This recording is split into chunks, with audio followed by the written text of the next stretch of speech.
नमस्कार। हमारा नाम है कपिल बाटड़ और आप देख रहे हैं दैबम्बा। पिछले कुछ समय में आपने कोलकाता डॉक्टर का मर्डर केस के बारे में देखा होगा। Rape and murder case. Sandeep Ghosh नाम के एक व्यक्ति का नाम भी आपने काफ़ी सुना होगा। संदीप घोष एक ऐसा इंसान जिसने ये सारा खेल रचा। कोलकाता के सरकारी आरजी कर मेडिकल कॉलेज एंड हॉस्पिटल में महिला डॉक्टर के साथ रेप और हत्या के मामले में प्रिंसिपल रहे डॉक्टर संदीप घोष की मुश्किलें बढ़ती जा रही हैं, क्योंकि आप थंबनेल देखकर आए होंगे कि थंबनेल में क्लियर दिखा है इंसानी लाश का कारोबार होता है। इंसानी लाश का क्या कारोबार होता है, क्या इसका इस्तेमाल किया जाता है, इस मामले में संदीप घोष की मुश्किलें लगातार बढ़ती हुई नजर आ रही हैं। अब संदीप घोष उस सरकारी आरजी कर मेडिकल कॉलेज एंड हॉस्पिटल का प्रिंसिपल है डॉक्टर संदीप घोष, और उनकी मुश्किलें लगातार बढ़ती जा रही हैं। इस वीडियो में हम इसी की बात करने वाले हैं। उन पर शव बेचने का आरोप लगा है। लाश बेचकर रोटी खाने वाले संदीप घोष अकेला नहीं है। कोलकाता में इंसानी शव के काले कारोबार की पुरानी विरासत रही है। आरजी कर मेडिकल कॉलेज के पूर्व उपाधीक्षक अख्तर अली ने इंडिया टुडे के साथ बातचीत में आरोप लगाया है कि संदीप घोष लावारिस शवों को गलत तरीके से बेचने में शामिल रहे हैं। वह इस काले धंधे में शामिल थे जिसमें कोलकाता से बांग्लादेश में बायोमेडिकल कचरे और मेडिकल सप्लाई की तस्करी की जाती थी। घोष शवों का निर्यात करता था। कोलकाता में लाशों का व्यापार होता था। एनपीआर की एक रिपोर्ट के अनुसार कोलकाता में 200 साल से अधिक समय से मानव कंकालों का गुप्त व्यापार फल फूल रहा है। यहाँ से दुनिया भर के विश्वविद्यालयों और अस्पतालों को मानव कंकाल सप्लाई किया जाता है। लाशों का काला धंधा अंग्रेजों की गुलामी के समय से चला आ रहा है। उस समय कबर लुटेरों की कब्रिस्तानों से शवों को निकालने के लिए काम पर रखा जाता था। शवों का इस्तेमाल मेडिकल की पढ़ाई में होता था। इसे रोकने के लिए कानून बनने के बाद भी कंकालों को खोदकर बेचना आज भी जारी है। कोलकाता के कई इलाकों में दशकों से कब्रिस्तानों की अव्यवस्था है। कब्रें लंबे समय से खाली पड़ी हैं।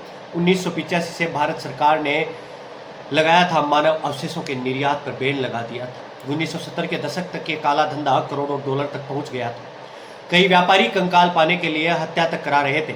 ऐसी शिकायतें मिलने के बाद भारत ने 16 अगस्त 1985 को मानव अवशेषों के निर्यात पर बैन लगाया था। नए कानून के कारण कई कंपनियों ने कारोबार बंद कर दिया। कोलकाता की यंग ब्रदर्स नाम की कंपनी तब तक ये धंधा करती रही जब तक कि सरकार ने नकेल नहीं कसी।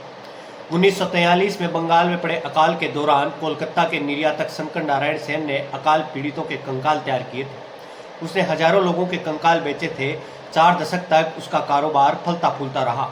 1985 तक भारत इंसानी कंकालों का एकमात्र निर्यातक था। इस पर बैन लगाए जाने का अमेरिका, यूरोप और जापान के आयातकों ने विरोध किया था। वे पूरी तरह से भारत पर निर्भर थे।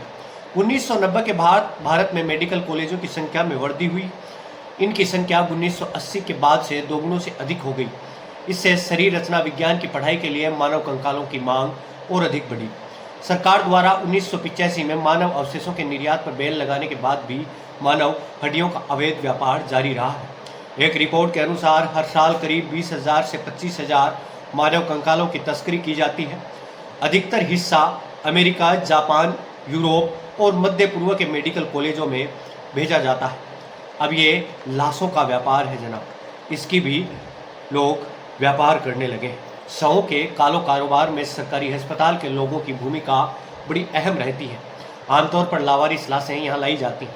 ऐसे शवों पर तस्करों की नज़र होती है जिसके लिए किसी ने दावा नहीं किया। नियम के अनुसार लावारिस शव का अंतिम संस्कार ठीक से हो, यह सरकार की जिम्मेदारी है। सरकार की ओर से इसके लिए पैसे दिए जाते हैं।